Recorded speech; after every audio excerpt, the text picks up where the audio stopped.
नमस्कार प्रिय विद्यार्थियों। पिछले व्याख्यान में हमने बात की थी राष्ट्रपति की शक्तियों के संबंध में, और इन राष्ट्रपति की शक्तियों के संबंध में हमने ये बताया था कि जो राष्ट्रपति है वो नाम मात्र की कार्यपालिका है। क्योंकि भारत में संसदीय शासन है और संसदात्मक शासन की अपनी विशेषताएं हैं। इस संसदात्मक शासन को हम मंत्रिमंडलात्मक शासन भी कहते हैं। और मंत्रिमंडलात्मक शासन के से हम ये कहें कि साहब ये कि इसमें एक नाम मात्र के कार्यपालिका प्रधान की आवश्यकता होती है, व्यवस्था होती है।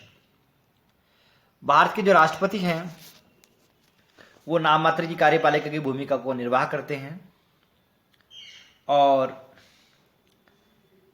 साथ ही इस शासन व्यवस्था में व्यवस्थापिका और कार्यपालिका में एक अभिन्न संबंध होता है, या यूं कहा जाए कि जो कार्यपालिका है संघ की, उसका निर्माण व्यवस्थापिका में से होता है, उसी का एक अभिन्न अंग होती है, उसी का पार्ट होती है।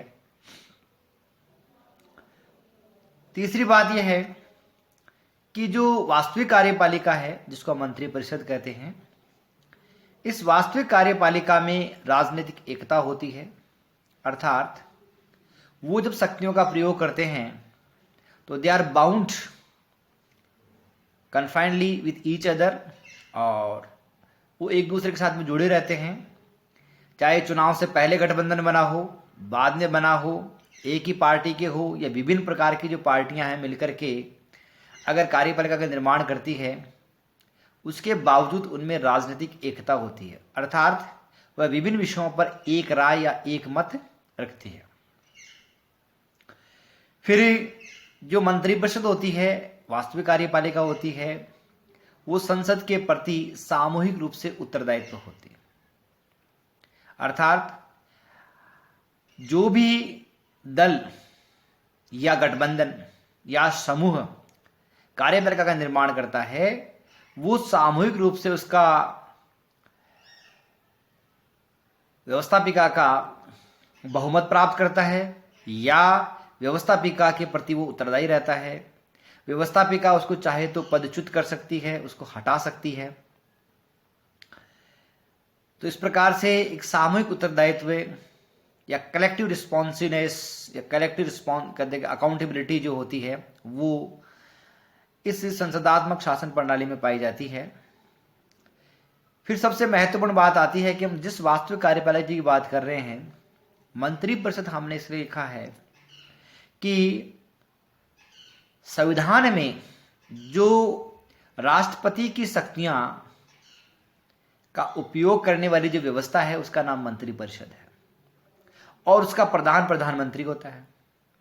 अर्थात उसका जो चीफ है वो प्रधानमंत्री होता है, और वो मुख्य कार्यकर्ता के रूप में मंत्रिपरिषद की शक्तियों का उपयोग करता है। इसलिए प्रधानमंत्री को वास्तविक कार्यपालिका के रूप में जाना जाता है, कहा जाता है। हम आगे चर्चा करेंगे इस पर। और फिर इसमें यह है कि साहब जो मंत्रिमंडल है या जो मंत्रिपरिषद है वो पद व गोपनीयता की शपथ लेता है, और वह एक साथ तैरते हैं और एक साथ डूबते हैं, इस सिद्धांत पे काम करते हैं। इसके बारे में अपना और विस्तार से चर्चा करेंगे। सबसे पहले हम बात करते हैं संवैधानिक प्रावधानों की।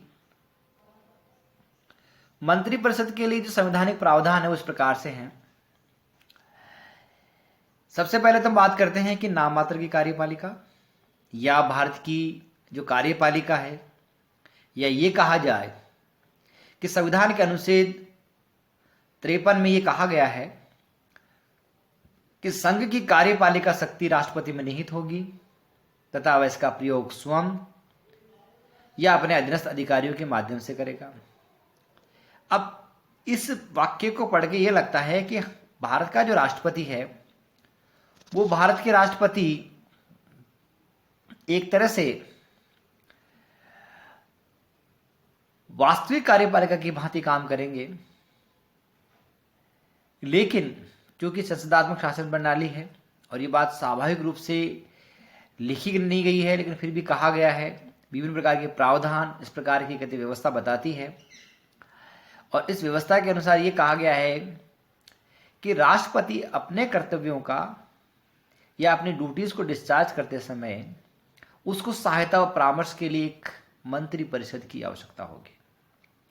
और संविधान के अनुच्छेद 74 में ये व्यवस्था कहा गया है कि राष्ट्रपति को उसके कार्यों में संपादन में परामर्श देने के लिए मंत्री परिषद होगी, जिसका प्रधान प्रधानमंत्री होगा। तो ये प्रावधान है जिसमें ये व्यवस्था की गई है कि राष्ट्रपति जो है वो स्वयं न काम करके अपने अधीनस्थ अधिकारियों के माध्यम से उनकी सलाह पे काम करता है। इसका तात्पर्य यह है कि जो उसके अधीनस्थ अधिकारी हैं जिसकी हम बात कर रहे हैं, जैसे आर्टिकल 53 में कहा गया है कि राष्ट्रपति स्वयं अपनी शक्तियों का उपयोग करेगा या अपने अधीनस्थ अधिकारियों के माध्यम से इनका उपयोग करेगा। तो वो जो अधीनस्थ अधिकारी जो है वो वास्तव में उसकी मंत्री परिषद है और मंत्री परिषद ही राष्ट्रपति को सलाह व सहायता देती है।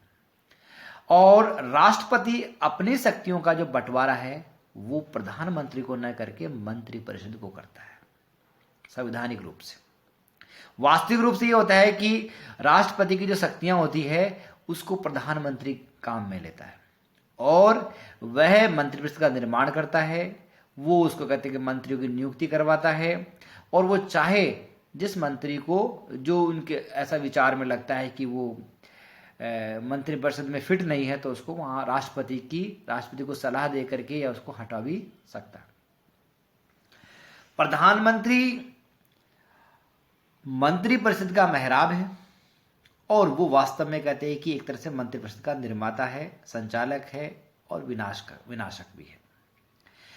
अब चूंकि संवैधानिक प्रावधान ये कहता है कि अनुच्छेद 75 में कहा गया है कि प्रधानमंत्री की नियुक्ति राष्ट्रपति द्वारा होगी। कहने का तात्पर्य यह है कि राष्ट्रपति प्रधानमंत्री की नियुक्ति करेगा और वह प्रधानमंत्री की सहायता से अन्य मंत्रियों की नियुक्ति करेगा। इसमें कहा गया है कि अनुच्छेद 75 के अनुसार प्रधानमंत्री की नियुक्ति राष्ट्रपति करता है।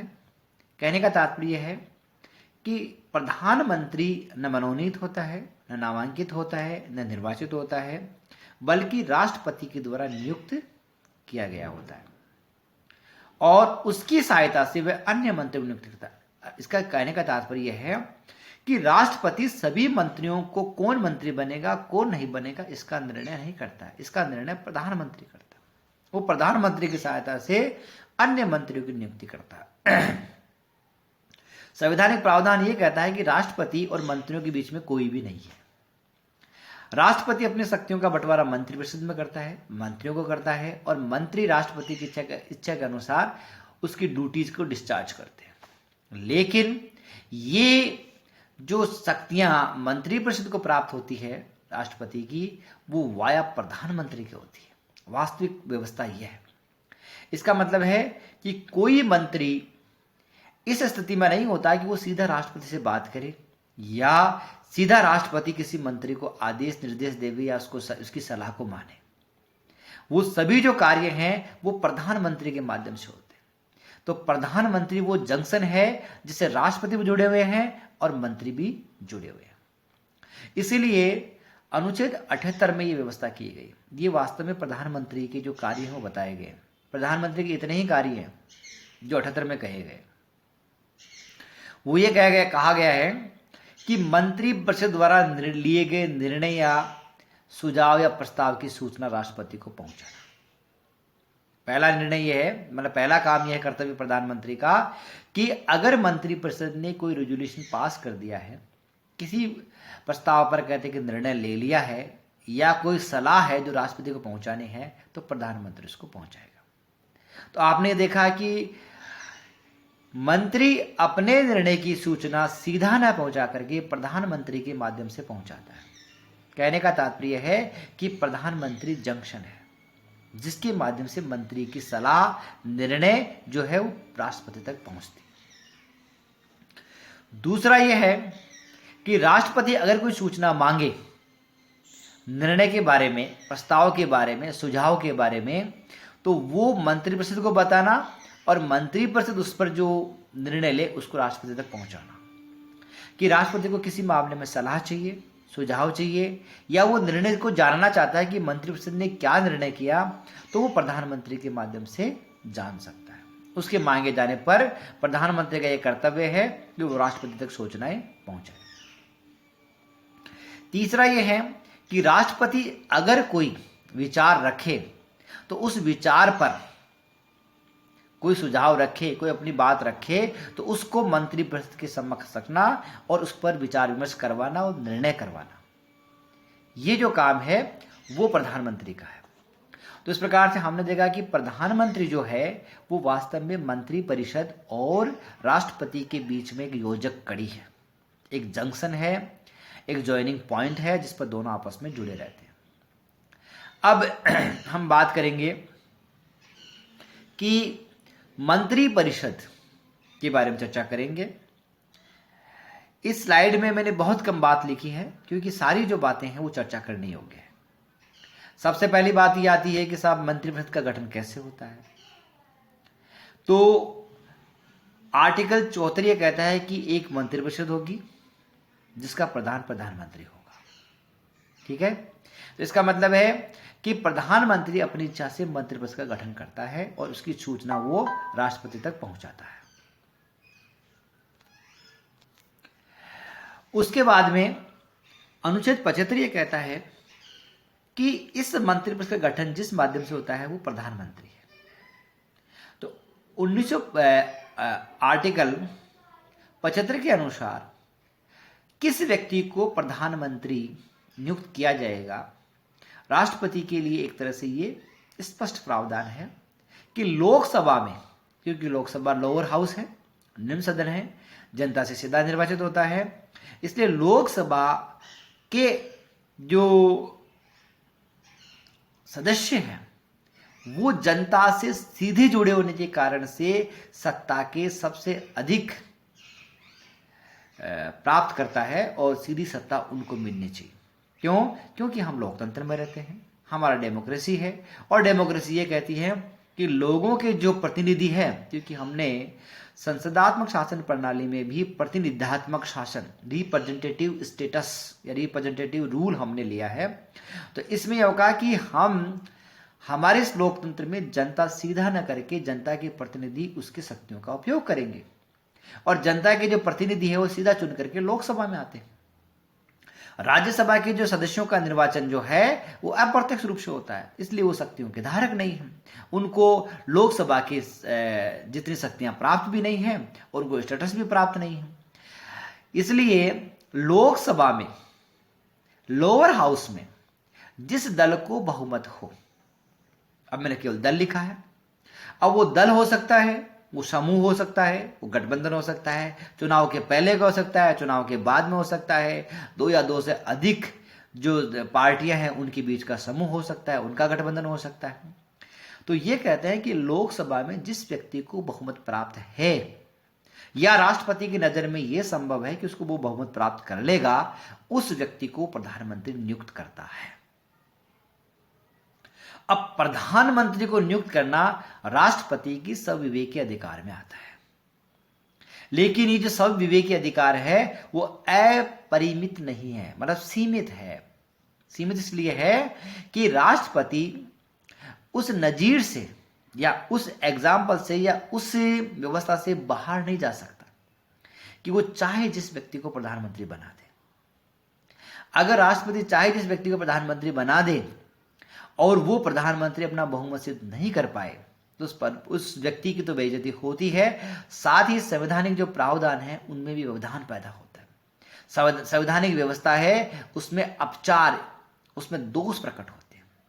इसलिए प्राय राष्ट्रपति इस प्रकार के अपचारों से बचने के लिए या इस प्रकार की जो गलतियां उनसे बचने के लिए उस व्यक्ति को प्रधानमंत्री नियुक्त करता है जिसका लोकसभा में बहुमत है या प्राप्त कर लेगा, उस व्यक्ति को वो प्रधानमंत्री बनाता है।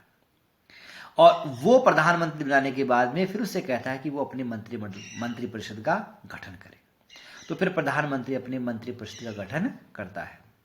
अब मंत्रिपरिषद की बात करते हैं तो मंत्रिपरिषद की संरचना में 3 प्रकार के मंत्री होते हैं।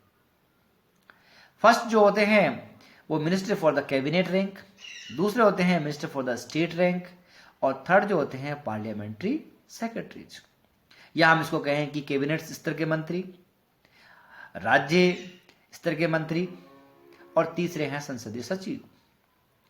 कैबिनेट सचिव के स्तर के जो मंत्री हैं वो विभाग के प्रमुख होते हैं, उनको विभाग का अध्यक्ष भी कहा जाता है।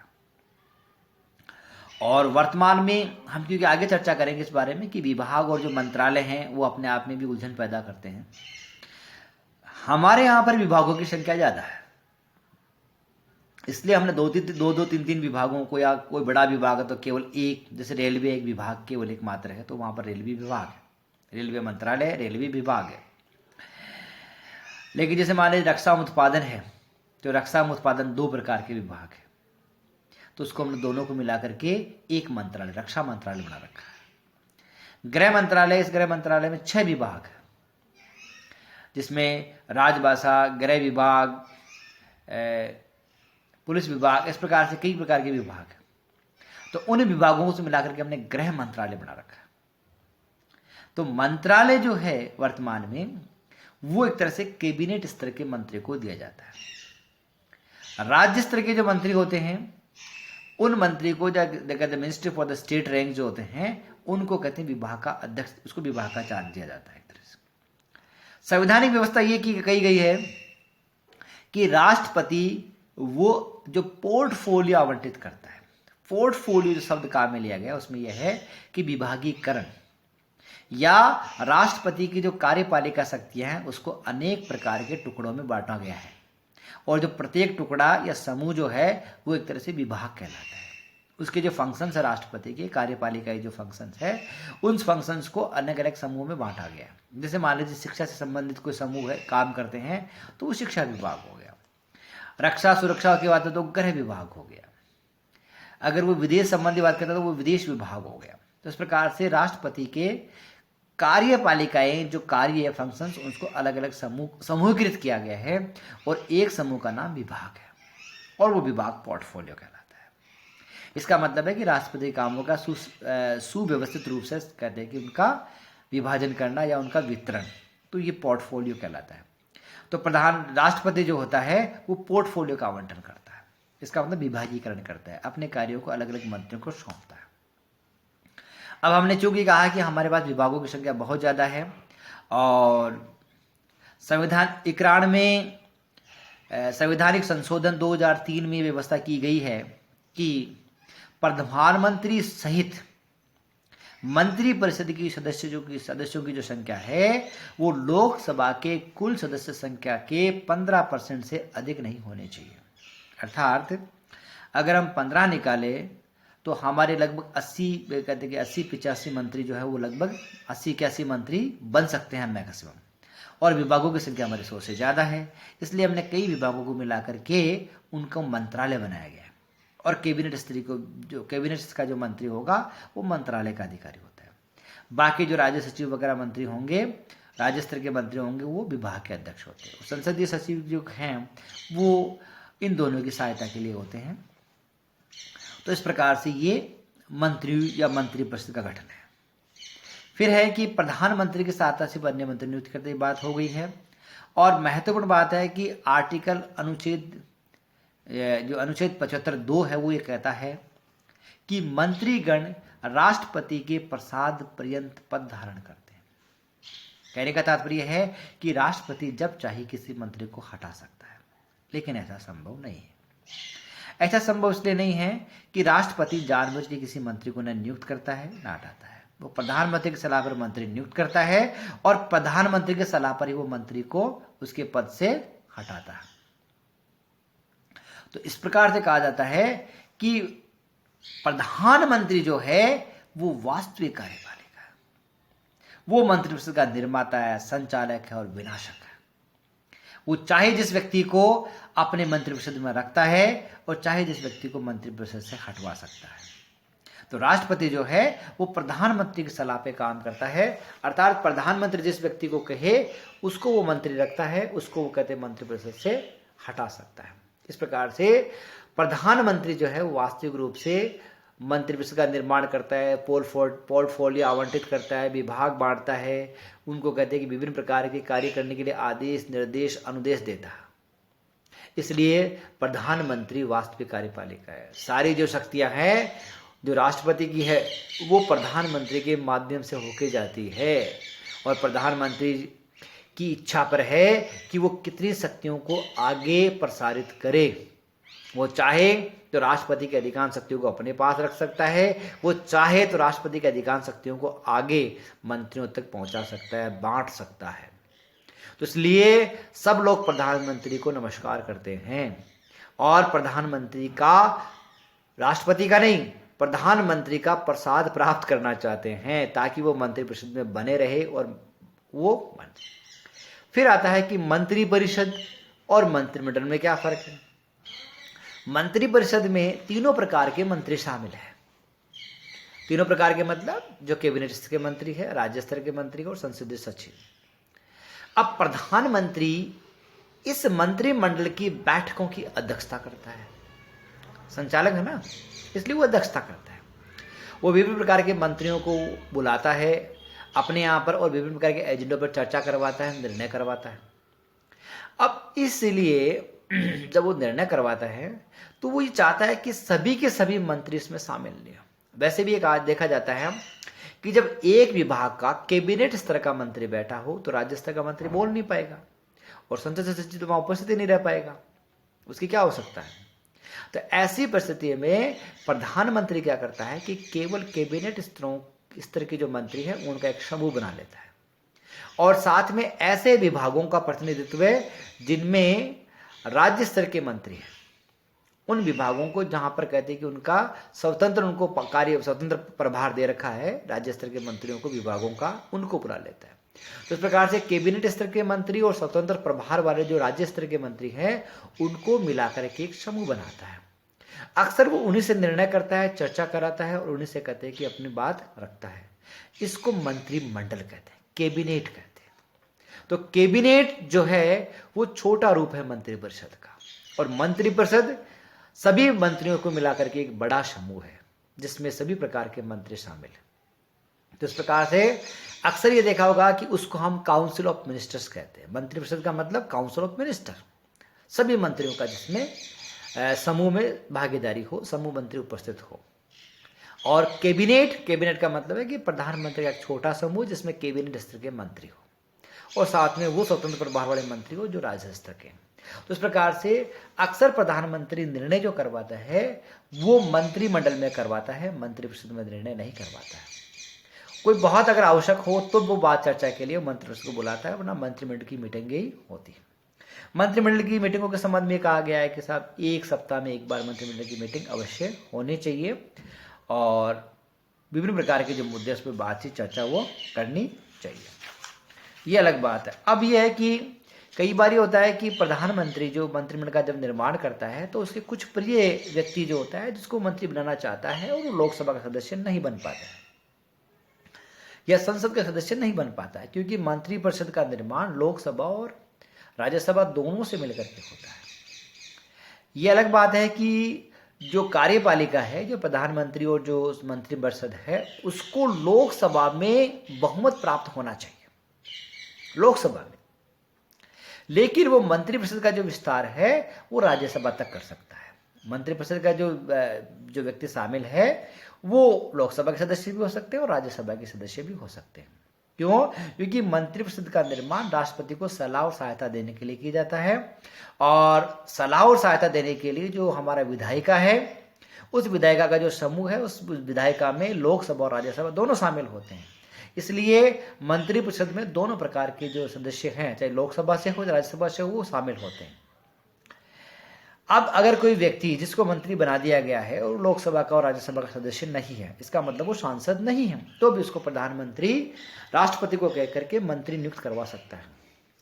लेकिन ऐसे व्यक्ति को 3 माह की स्थिति में जो है उसको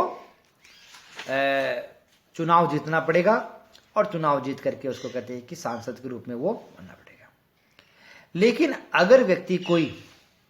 अगर वो व्यक्ति सांसद नहीं बन पाता है तो ऐसी परिस्थिति में उस व्यक्ति को कहते हैं कि मंत्री पद छोड़ना होगा और उसकी पुनर्नियुक्ति उस लोकसभा के कार्यकाल में उसकी पुनर्नियुक्ति नहीं हो सकती जब तक कि वो सांसद नहीं बन जाता।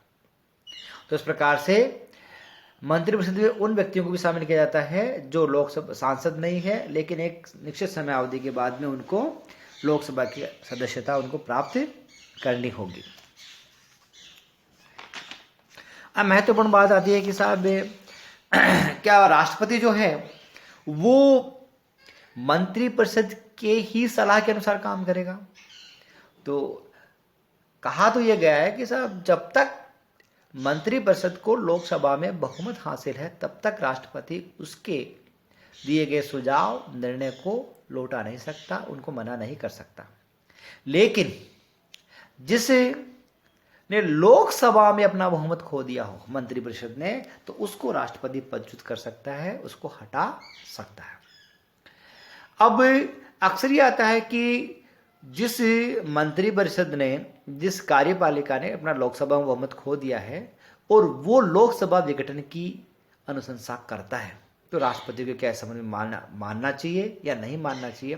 तो स्वाभाविक रूप से क्या होता है कि राष्ट्रपति को जब ये लगे कि अगर कोई अन्य दल, समूह, संगठन, गठबंधन सरकार बनाने की स्थिति में है तो उसको लोकसभा का विघटन नहीं करना चाहिए, बल्कि अन्य व्यक्तियों को मौका देना चाहिए।